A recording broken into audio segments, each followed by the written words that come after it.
প্রিয় দর্শক, আজ আমরা আপনাদের নিয়ে যাব নবী নূহ আলাইহিস সালাতু ওয়াস সালামের মাকাম দেখাতে, যা জর্ডানের রাজধানী আম্মান থেকে প্রায় 120 কিলোমিটার দূরে অবস্থিত। আদম আলাইহিস সালাতু ওয়াস সালাম থেকে নূহ আলাইহিস সালাতু ওয়াস সালাম পর্যন্ত 10 শতাব্দীর ব্যবধান ছিল, যার শেষ দিকে ক্রমবর্ধমান মানবকুলে শিরক ও কুসংস্কারের আবির্ভাব ঘটে। ফলে তাদের সংশোধনের জন্য আল্লাহ সুবহানাহু ওয়া তাআলা হযরত নূহ আলাইহিস সালাতু ওয়াস সালামকে নবী করে পাঠিয়েছিলেন। তিনি 950 বছরের দীর্ঘ বয়স লাভ করেছেন এবং সারা জীবন পথ ভোলা মানুষকে পথে আনার জন্য দাওয়াতে অতিবাহিত করেছেন। কিন্তু তার কওম তাকে প্রত্যাখ্যান করে, ফলে আল্লাহর গজবে তারা নিশ্চিহ্ন হয়ে যায়। এরপরে আরো কয়েকটি কওম আল্লাহর অবাধ্যতার কারণে পরপর ধ্বংস হয়েছিল। এভাবে পৃথিবীতে আদি যুগে ধ্বংসপ্রাপ্ত 6টি জাতির ঘটনা কোরআনের বিভিন্ন স্থানে বর্ণিত হয়েছে এবং কোরআনের মাধ্যমে জগৎবাসী তাদের খবর জানতে পেরেছে, যাতে মুসলিম উম্মাহ ও পৃথিবীবাসী তা থেকে শিক্ষা গ্রহণ করে। উক্ত 6টি জাতি হলো কওমে নূহ, আদ, সামুদ, কওমে লূত,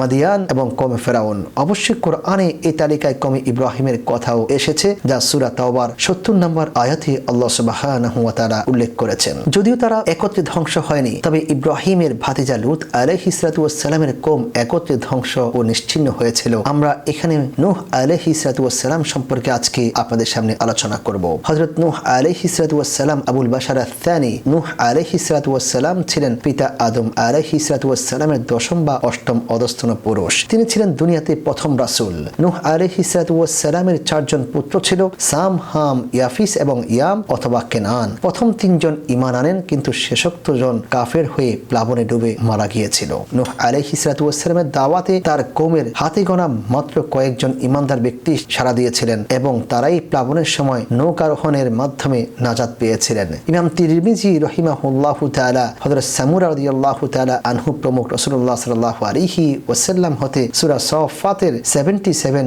আয়াতের তাফসীর বর্ণনা করেন যে নূহের প্লাবন শেষে কেবলমাত্র তার 3 সাম, হাম, ইয়াফিস এর বংশধর গণেই অবশিষ্ট ছিল। রাসূলুল্লাহ সাল্লাল্লাহু আলাইহি ওয়াসাল্লাম বলেছেন, সাম হচ্ছে আরবের পিতা, আর হাম হচ্ছে হাবশার পিতা এবং ইয়াফিস হচ্ছে রোমদের পিতা। ইবনে আব্বাস এবং কাতাদা রাহিমাহুমাল্লাহ বলেন, পরবর্তী মানব জাতি সবাই নূহ আলাইহিস সালাতু ওয়াস সালামের বংশধর। আল্লাহ সুবহানাহু ওয়া তাআলা পবিত্র কোরআনুল কারীমের মধ্যে বলেছেন, আমরা তার নূহের বংশধরগণকেই অবশিষ্ট রেখেছি, যা সূরা সাফফাতের 77 নম্বর আয়াতে আল্লাহ তাআলা উল্লেখ করেছেন। ফলে ইহুদি, খ্রিস্টান সহ সকল ধর্মমতের লোকেরা নূহ আলাইহিস সালাতু ওয়াস সালামকে তাদের পিতা হিসাবে মর্যাদা দিয়ে থাকে। সাম ছিলেন 3 পুত্রের মধ্যে বড়। তিনি ছিলেন আবুল আরব বা আরব জাতির পিতা। তার বংশধরগণের মধ্যেই ছিলেন হযরত ইব্রাহিম, ইসমাঈল, ইসহাক এবং ইসমাঈলের বংশধর ছিলেন মানব জাতির শ্রেষ্ঠ সন্তান হযরত মুহাম্মদ সাল্লাল্লাহু আলাইহি ওয়াসাল্লাম। ইসহাকের বংশধরগণের মধ্যে ছিলেন ইয়াকুব, ইউসুফ, মূসা, দাউদ, সুলাইমান, ইউনুস, ইলিয়াস, ঈসা প্রমুখ নবী ও রাসূলগণ। হাম ও ইয়াফিসের বংশধরগণের নিকটে প্রেরিত নবীগণের নাম জানা যায়নি, তবে আরবদের মধ্যকার 4 জন নবী ছিলেন, হুদ, সালেহ, শুআইব এবং নবী মুহাম্মদুর রাসূলুল্লাহ সাল্লাল্লাহু আলাইহি ওয়াসাল্লাম।